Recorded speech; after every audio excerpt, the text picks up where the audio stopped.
NFL we go. So, one Mr. Ayahuasca, Aaron Rodgers, has been rumored to sign with the Pittsburgh Steelers for multiple months now, dating all the way back to free agency in March. Then it was, he's going to sign before the draft in April. Then it was, okay, he's going to sign right after the draft. They only took Will Howard at the end of the draft.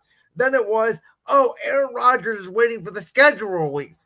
No, it's, Aaron Rodgers is waiting till mandatory minicamp. Well, mandatory minicamp is coming up here in a week or two. I think it's like June 6th, June 7th, somewhere around there.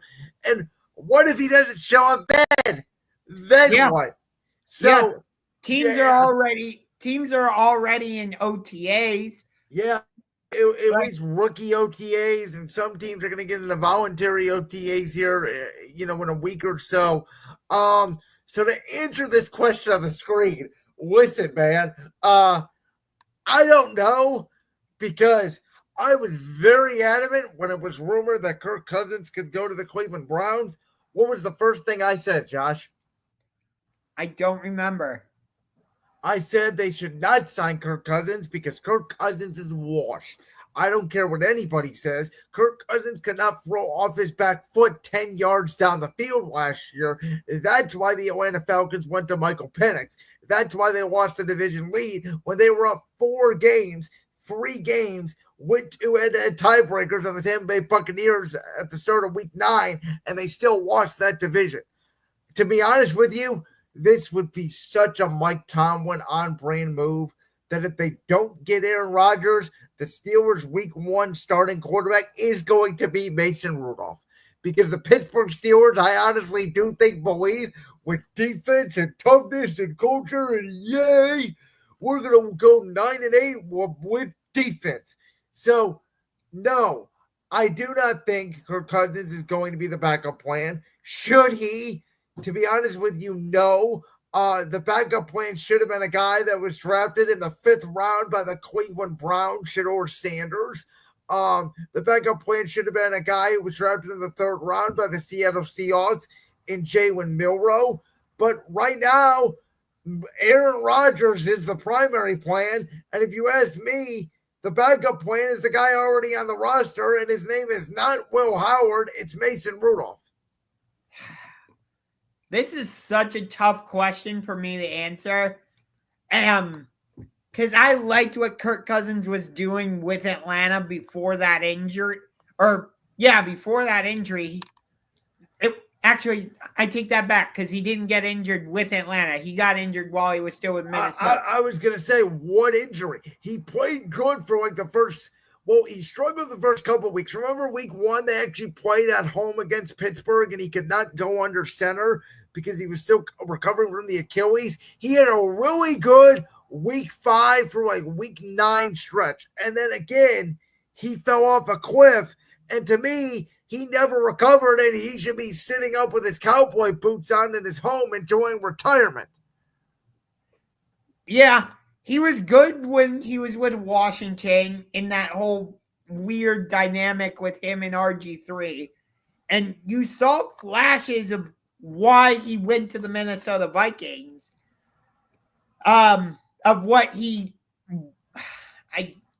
You saw flashes of what he could be while he was with the Vikings. Which is what, the 15th best quarterback in football? I mean, that's my point. That's all Kirk Cousins is. He is just above, barely average. He's your average quarterback who can play above average on some days, specifically indoor weather at 1:00 p.m. Yeah. He did play better once he got to the Vikings. I'll give you that. Well, again, but look what he had around him. This was even, I believe, before the Justin Jefferson days. They still had, I believe at this point, maybe Diggs was on the team, or maybe not. Yeah, they had Stephon Diggs and Adam Thielen. I was going to say, so they had Diggs, they had Thielen. They had a pretty good tight end. Why can't I remember? Kyle Rudolph was the tight end that they had that he had a great connection with. They obviously had Dalvin Cook as a running back in his prime. And that was, by the way, with a defensive coach and Mike Zimmer. That's right. I forgot about that, honestly. And so, like, Kirk is always that guy I always called him like an immobile Dak Prescott, right? He's gonna put up good numbers. He's not gonna move the pocket. He's a very good accurate thrower of the football. But when he has time, he's very good. When you get pressure on Kirk Cousins, he can go from very good to disaster very quickly. And in the same game, by the way, he can go from cold to hot or vice versa. And you look at the Steelers' schedule, they obviously believe Aaron Rodgers is going to be a Steeler because they have him playing the Jets in New Jersey. Sorry, not New York, because they play in freaking New Jersey. So they are the New Jersey Jets. I don't give a damn. Which would be Aaron Rodgers returning to New Jersey. They have the Steelers hosting the Packers on Sunday Night Football. Coincidence? I think not. They have them facing the Bears late in the season. Who owned the Chicago Bears while he played for the Green Bay Packers? That's right. The same guy that told Chicago Bears fans he owns them. Exactly. Like, did you hear, by the way, this being Aaron's recent comments on potentially retirement? No. I don't remember the exact quote word for word, but it went something like this. In 4 years, this was recent, this was a couple of years ago. In 4 years, when I retire, so think about that language right there. In 4 years, when I retire, if the Packers want me to retire a Packer, I'd consider it. I don't know if I'm going to get my jersey number retired or not. That's obviously up to them, but I hope I will. Wow. So clearly Aaron Rodgers thinks he's going to play next year. Now, by the way, for the record, I do not buy this rumor out there that he is still waiting for the Minnesota Vikings. It's not happening. The Minnesota Vikings, barring a horrific injury to J.J. McCarthy once again, will see the Michigan product start for them week 1. At this point, I think Aaron Rodgers is going to be in the passenger seat with DK Metcalf the first day of training camp in July. He's going to pull him out of the car and say, "Look, everybody, I'm here." I mean, by the way, remember when I said that I thought he was going to announce his signing with the Steelers at the Pat McAfee event that was at PG Paints Arena? But I also think Aaron Rodgers figured everybody thought he was going to do the same thing. So Aaron said, "I'm not going to do that."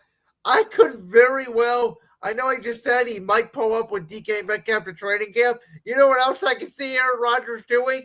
Signing with the Steelers on some random Tuesday night here in the next week that nobody expects him to at like 11:58 p.m.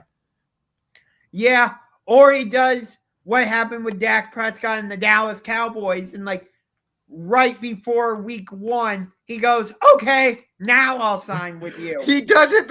I think their game's Sunday at 1 o'clock. You have to have your inactives in by 11:30. He does it at like 11 a.m. on the first Sunday of the NFL season, and they go, "Oh yeah, he's starting today." Yep, totally.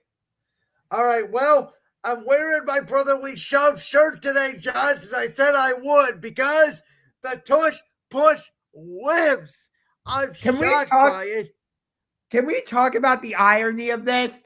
Because do you know what the score of the vote was? 22-10.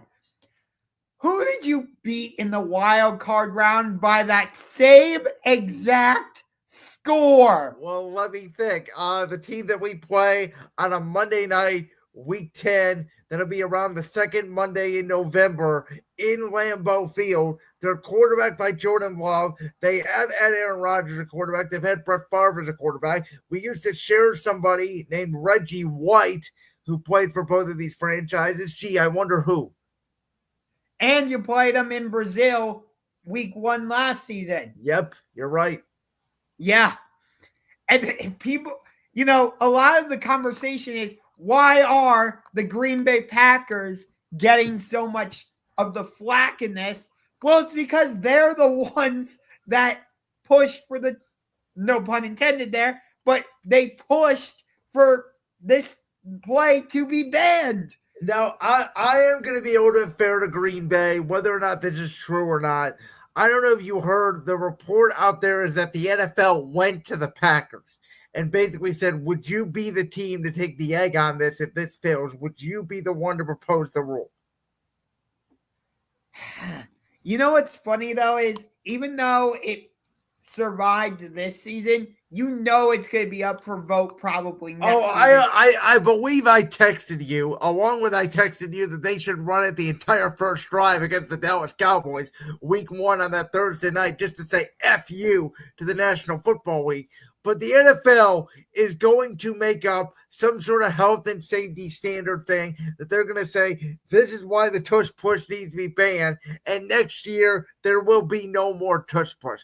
As I talked about last week, whether or not they're just going to stop pushing from behind, whether they're going to outlaw the formation, I don't know what they're going to do, but they are going to ban this play. The only reason why this play passed is because Jason Kelsey went up there in front of the NFL owners, and obviously, as we talked about beforehand, Josh, Jason is a very respected individual among the NFL owners. He's one of the most respected players in the entire NFL. They really value his opinion. Also, because he is an offensive lineman, they are considered the smartest football players. And apparently, Jason Kelsey not only spoke to the owners and explained to them and got in the stands and basically told them that it was a legal play, that he never felt injured by it, and that he actually loved the play and supports the play. But I don't know if you heard about this. Jeffrey Lurie, my owner, not only went up there and said it's like a wet dream having a play that you can't stop, but he also said, we have a Super Bowl ring, so you all basically go fuck yourselves. What I loved is the list of teams who voted not to ban it.